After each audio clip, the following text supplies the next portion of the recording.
మనిషి ఎలా ఉండాలి? బైబిల్ ప్రకారం మనిషిగా పుట్టాం, కానీ మనసులో దేవుడిని నిలుపుకోవడం మన ధర్మం. ఈ లోకంలో మన బదులు కాకుండా దేవుని బదులై ఉండాలి అని బైబిల్ చెబుతుంది. మనం మనిషిగా పుట్టాం, కానీ ఈ లోకపరంగానే జీవిస్తూ ఉంటున్నాము. దేవుని కొరకై అస్సలు జీవించలేకపోతున్నాము. ఇప్పుడున్న సిచ్యువేషన్స్లో ఎప్పుడు మన వర్క్స్ అని, మన టెన్షన్స్ అని, మన ప్రెషరు అంతా, మన లైఫ్ అంతా ఈ బిజీగా ఉన్న వరల్డ్లోనే, ఈ ప్రపంచంలోనే గడిపేస్తున్నాం. దేవుని కొరకై ఒక్క నిమిషం కూడా గడపలేకపోతున్నాం. సో మన అందరి కోసం దేవుడు ఎలాగ ఉండాలి మనిషి అనేసి చెప్పాడు. ఇప్పుడు మనం బైబిల్ ప్రకారం మనిషి అనేవాళ్ళు ఎలా ఉండాలి, హ్యూమన్ బీయింగ్స్ ఏ విధంగా ఉండాలి అని చెప్పేసి చూద్దాము. ఫస్ట్ పాయింట్ వచ్చేసి ప్రేమతో నిండిన మనిషి అవ్వాలి. ప్రేమతో నిండిన మనిషి అవ్వడం అంటే ఈ లోకపరమైన ప్రేమ అనేది కాదు. ఒక అబ్బాయి అమ్మాయి, యవ్వనస్తురాలు యవ్వనుడు ప్రేమించుకుంటారు కదా, అటువంటి ప్రేమ కాదు. మొదటి కొరింథీయులకు 13:2 చూస్తే, ప్రేమ లేకపోతే మనం శూన్యమే అని వాక్యం సెలవిస్తుంది. మన మాటలు గట్టిగా కాకుండా ప్రేమగా ఉండాలి. ఎదుటివారితో మాట్లాడేటప్పుడు ప్రతి ఒక్కరిని దేవుని దృష్టిగా చూడాలి అన్నమాట. కొంతమంది ఎవరైనా చూస్తే అబ్బా ఆ అబ్బాయి బాగున్నాడు, ఆ అమ్మాయి బాగుందని తప్పుగా చూస్తూ ఉంటాం. అలా చూడకూడదు. దేవుని పరంగా, దేవుని వాక్యపరంగా, దేవుని మాటల పరంగా మనము దేవుని చూపుతో చూడగలగాలన్నమాట. అప్పుడే మన హృదయం అనేది దేవుని ప్రేమతో నిండి ఉంటుంది. అప్పుడే దేవుని సృష్టించిన ప్రేమ అనేది మన మనసులో వికసిస్తుంది. అలాగే కానీ ఈ లోకపరమైన ప్రేమ అనేది మన మనసులో ఉండకూడదు. ఇప్పుడు దేవుడు కూడా మన కోసం వచ్చారు, కానీ ఈ లోకపరమైన ప్రేమని ఆయన అనుభవించారా? లేదు. కానీ ఆయనని ఎంతమంది ప్రేమిస్తున్నారు చూడండి. అలాంటి ప్రేమ అనేది మనం ఎదుటివారి దగ్గర పొందాలన్నమాట. లైక్ ఎలాగా అంటే, ఇప్పుడు అమ్మ దగ్గర మనం ఎంత స్వచ్ఛమైన ప్రేమనైతే తీసుకుంటామో అటువంటి ప్రేమని మనం ఎదుటివారికి ఇవ్వగలగాలి. లైక్ ఒక్కొక్కసారి మన పిల్లల దగ్గర మనం గట్టిగా అరుస్తూ ఉంటాము. అలాగా బిహేవ్ చేయకుండా, లైక్ వాళ్ళతో స్మూత్గా ఎలాగైతే ఉంటామో అందరినీ మన వాళ్ళు అని మనం కనుక కంటిన్యూ అయితే, అందరితో కూడా మనం ప్రేమగా అనేది మలుచుకుంటే, సో మనం దేవుడు ఎలాగైతే చెప్పాడో అలాగా మనం ముందుకు సాగడానికి మనకి మంచి అవకాశం ఉంటుంది. ఇంకొకటి, వినయంతో ఉండాలి. మీకు 6:8 చూస్తే, వినయపూర్వకమైన హృదయాన్ని దేవుడు ఇష్టపడతాడు. అంటే గర్వంగా కాకుండా వినయంతో ఉండే వ్యక్తిని దేవుడు ఆశీర్వదిస్తాడు. కొంతమంది ఏంటంటే, నాకే అంతా తెలుసు, నాకే అంతా వచ్చు అని ఎక్కువగా గర్వంగా ఫీల్ అవుతారు. ఇప్పుడు క్లాసెస్లో, స్కూల్స్లో ఇట్లా చూస్తూ ఉంటాము. టాప్ ర్యాంకర్స్ ఉంటారు. వాళ్ళేంటి, నాకే అంతా తెలుసు, నాకే అంతా వచ్చు అని గర్వంగా ఫీల్ అవుతూ ఉంటారు. అలా గర్వంగా ఫీల్ అవ్వకుండా, నువ్వెంత టాప్ ర్యాంకర్వి అయినా సరే, నీకెంత ఫస్ట్ ర్యాంక్ వచ్చినా సరే, నీకు ఎంత నీకు తెలుసు, బట్ దాన్ని బయటికి ఎక్స్ప్రెస్ చేయకుండా తెలియని వాళ్ళకి తెలిసేలాగా చెప్పడమే వినయంతో ఉండడం. తెలియని వాళ్ళు వచ్చి నీ దగ్గరికి తనని అడిగితే తను ఇట్లా గర్వంగా ఫీల్ అవుతుంది, మనం వెళ్ళి అడిగితే తను హేళన చేస్తుంది మనల్ని, అలాగా అనుకోకూడదు పక్కన వాళ్ళు మన గురించి. ఓకే, తనకంతా తెలుసు, మనం తన దగ్గరికి వెళ్ళి అడిగితే తను బాగా ఎక్స్ప్లెయిన్ చేస్తుంది అని అనుకునే విధంగా మనం ఉండాలి. అటువంటి వినయంతో మనం ఉండాలి. థర్డ్ పాయింట్ వచ్చేసి నిజాయితీగా జీవించాలి. కీర్తనలు 37:23 చూస్తే, నిజాయితీ గలవాడి అడుగులు యెహోవా స్థిరపరుస్తాడు. ఎవరికీ తప్పు చేయకుండా సత్యంతో జీవించాలి. మన నిజాయితీ మ్యాక్సిమం ప్రజెంట్ ఇప్పుడున్న డేస్లో ఎక్కడ బయటపడుతుందంటే, మ్యాక్సిమం అందరూ జాబ్స్ చేస్తున్నారు కాబట్టి జాబ్స్ ఆ టైంలో బయటపడుతుంది. ఇప్పుడున్న సిచ్యువేషన్స్లో భార్య భర్తని మోసం చేస్తుంది, భర్త భార్యని మోసం చేస్తుంది. అప్పుడు కూడా మన నిజాయితీ ఏంటో తెలుస్తుంది. అత్తేమో కోడల్ని మోసం చేయడం, ఇట్లా ఉన్నాయి కదా చాలా చాలా సిచ్యువేషన్స్. ఇట్లాంటి మన ఇంటిలోనే మన నిజాయితీ ఏంటో తెలుస్తుందన్నమాట. మనం ప్రతి ఒక్కరి దగ్గర మన ఇరుగు పొరుగు వారితోనే, లైక్ మన ఇంట్లో వాళ్ళతోనే, ఈవెన్ నీ హస్బెండ్తోనే నువ్వు నిజాయితీగా లేకపోతే నువ్వు దేవుడితో ఇంకేం నిజాయితీగా ఉంటావు? అందుకే దేవుడు చెప్తున్నాడు, ఫస్ట్ నిన్ను ఒక మనిషిగా దేవుడు పుట్టించాడు కాబట్టి నీ పక్కనున్న వారితో నువ్వెవరితో అయితే స్నేహంగా ఉంటావో వారితో నిజాయితీగా ఉండు. నువ్వు నిజాయితీగా ఉండి వారిని మార్చు. ఓకేనా? నీ నిజాయితీని చూసి దేవుడు మెచ్చుకునేలాగా ఉండాలి. నువ్వు వారితో నిజాయితీగా ఉండడం స్టార్ట్ చేసావంటే ఆటోమేటిక్గా దేవుని దగ్గర కూడా నీ నిజాయితీ అనేది ఇంప్రూవ్ అవుతుంది. మనం ఒక్కొక్కసారి అనుకుంటాము, ఈ సండే నుంచి నేను లైక్ మూవీ సాంగ్స్ వినకూడదు, లైక్ ఇంకా ఏంటి ఏ తప్పుడు పనులు చేయకూడదు అని అనుకుంటాం. కానీ ఆ ప్రామిస్ని బ్రేక్ చేస్తాం. అప్పుడు నిజాయితీగా లేనట్టే కదా, మనము తప్పు చేస్తున్నట్టే కదా. ఆ నిజాయితీగా అనేది మనం తప్పిపోకుండా ఉండేలాగా చూసుకోవాలన్నమాట. ఓకేనా? 4th పాయింట్ వచ్చేసి క్షమించే వాళ్ళలాగా ఉండాలి. ఇక్కడ ఏంటంటే, మీరు ఇతరులను క్షమించకపోతే దేవుడు కూడా మిమ్మల్ని క్షమించడు. మత్తయి 6:15 ఈ వాక్యం ఉంటుందన్నమాట. మనకు తప్పులు చేసిన వారిని మనం క్షమించగలగాలన్నమాట. ఒకటి, మనకి క్షమించే గుణం ఉండాలి.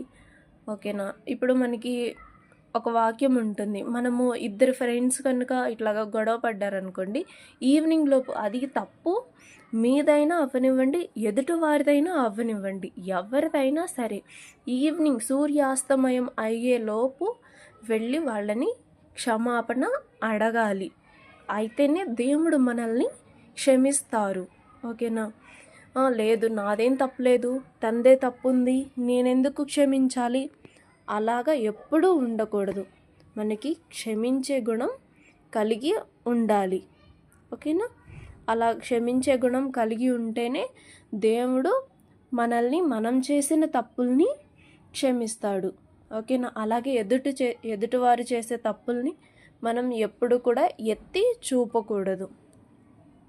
ఇంకొకటి 5వ పాయింట్ వచ్చేసి ప్రార్థనలో ఉండాలి. కొంతమంది అనుకుంటారు, ఇది ప్రార్థన పక్కన పెట్టేసి పైన చెప్పిన 4 పాయింట్స్, ఈ 4 పాయింట్స్ నాకు ఉన్నాయి కదా, ఇంకా దేవుడితో నేను క్లోజ్గా ఉన్నట్టే, మిగిలింది ఇంకా ఈ ప్రార్థన నాకేం అవసరం లేదు, ఈ 4 ఉంటే చాలు, దేవుడు ఇంకా నన్ను పరలోకానికి తీసుకెళ్ళిపోతాడు అని అనుకుంటారు. లేదు, మెయిన్గా ఈ 4 కలిగి ఉన్నా సరే, మెయిన్గా ఎక్కడంటే మెయిన్ పాయింట్ వచ్చేసి ప్రార్థన.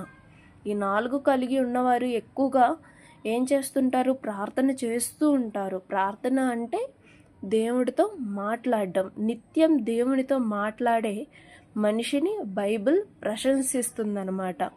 లేని ఎడల ప్రార్థన మనిషిని బలహీనుడిని చేస్తుంది. నీకు ఎప్పుడైతే నీ జీవితంలో ప్రార్థన ఉండదో నిన్ను ఆ సాతాన్ అనేవాడు బలహీన పరుస్తూ ఉంటాడనమాట.